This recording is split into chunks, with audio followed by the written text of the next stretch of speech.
क्या कभी सोचा है कि अंग्रेजी के हजारों वाक्य, उनकी नींव सिर्फ 3 छोटे-छोटे शब्दों पर टिकी होती है। आज हम उन्हीं 3 शब्दों एम, इज और आर की असली ताकत को समझेंगे। ये समझिए कि ये अंग्रेजी में बातचीत की सबसे मजबूत बुनियाद है। तो चलिए शुरू करते हैं। अच्छा, जरा सोचिए, जब भी अंग्रेजी में कुछ कहने की कोशिश होती है तो सबसे पहले किस तरह के वाक्य दिमाग में आते हैं? शायद कुछ ऐसा कि मैं एक स्टूडेंट हूँ, या वो मेरे दोस्त हैं, या फिर आज मौसम अच्छा है। इन सभी बातों को कहने में कॉमन क्या है? किन शब्दों की जरूरत पड़ती है? जी हाँ, इसका जवाब इन्हीं 3 बहुत ही सरल बिल्डिंग ब्लॉक्स में छुपा है, एएम, आईएस और आरई। और इन्हें कोई मुश्किल ग्रामर का नियम मत समझिए। ये तो वो चाबियां हैं जो अंग्रेजी में बातचीत के दरवाजे खोलती हैं। अब देखिए, नियमों को सिर्फ पढ़ लेना एक बात है, लेकिन उन्हें असल में काम करते हुए देखना, उससे चीजें ज्यादा साफ होती हैं। तो इसीलिए चलिए लीसा से मिलते हैं। लीसा हमारी गाइड होगी और हम देखेंगे कि वो अपनी दुनिया के बारे में बताने के लिए इन्हीं शब्दों का इस्तेमाल कैसे करती है। तो सबसे पहली बात जो लीसा कहती है, माई नेम इज लीसा। यहाँ ध्यान दीजिए, इज का इस्तेमाल हुआ है। क्यों? क्योंकि माई नेम एक सिंगुलर चीज है, मतलब हम एक ही नाम की बात कर रहे हैं। अब जब लीसा अपने बारे में बात करती है तो वो एम का इस्तेमाल करती है। एक बात हमेशा याद रखनी है, आई का सबसे अच्छा दोस्त है एम। ये दोनों हमेशा साथ आते हैं। और हाँ, बोलचाल की अंग्रेजी में आई एम की जगह अक्सर आई एम कहा जाता है। ज्यादा नेचुरल लगता है ना? ओके, तो इज का इस्तेमाल सिर्फ चीजों के लिए ही नहीं होता। जब हम किसी दूसरे इंसान के बारे में बात करते हैं तब भी इज ही काम आता है। जैसे यहाँ माई फादर एक व्यक्ति है, इसलिए इज। बिल्कुल वैसे ही माई मदर के लिए भी इज का इस्तेमाल हुआ है। और अब आते हैं हमारे तीसरे शब्द पर, आर। लिसा के पसंदीदा खेल 2 हैं, फुटबॉल और तैराकी, मतलब एक से ज्यादा। तो नियम बहुत सीधा है, जब भी बात एक से ज्यादा लोगों या चीजों की हो तो हम आर का इस्तेमाल करते हैं। तो लिसा के उदाहरणों से एक बेसिक आइडिया तो लग गया है।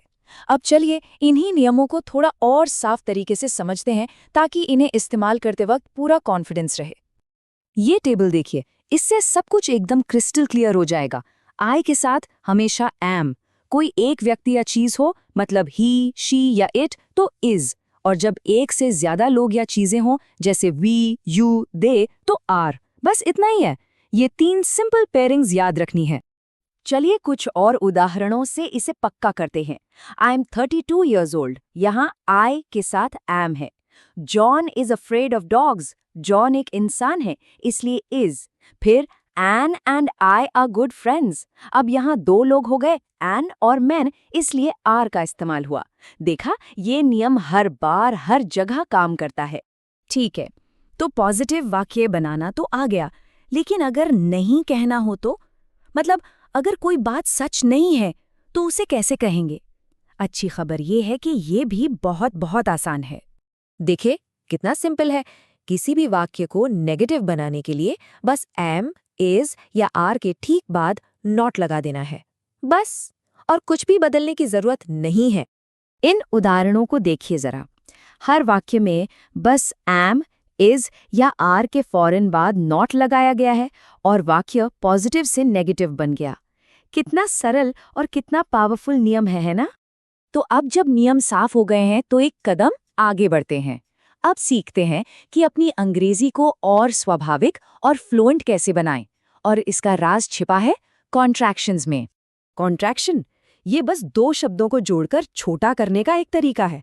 लिखते वक्त और खासकर बोलते वक्त ये बहुत आम है। इससे अंग्रेजी सुनने में अटपटी नहीं बल्कि स्वाभाविक लगती है। तो ये काम कैसे करता है? देखिए, आई एम बन जाता है आई एम, ही इज बन जाता है हीज, और वी आर बन जाता है वेयर। इनका इस्तेमाल करने से बातचीत में एक फ्लो आता है और सुनने में बिल्कुल नेचुरल लगता है। अब आते हैं नेगेटिव कॉन्ट्रैक्शंस पर।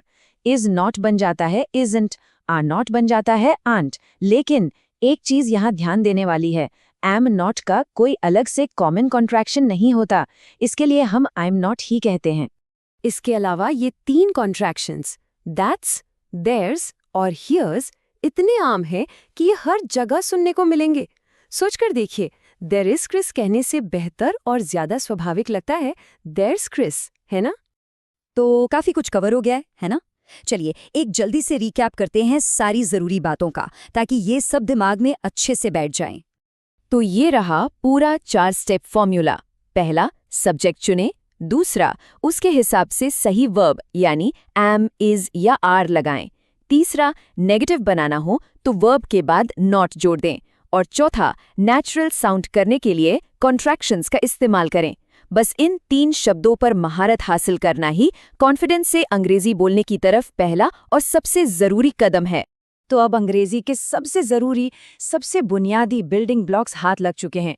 इनसे अपने बारे में, अपने आसपास की दुनिया के बारे में न जाने कितने ही वाक्य बनाए जा सकते हैं।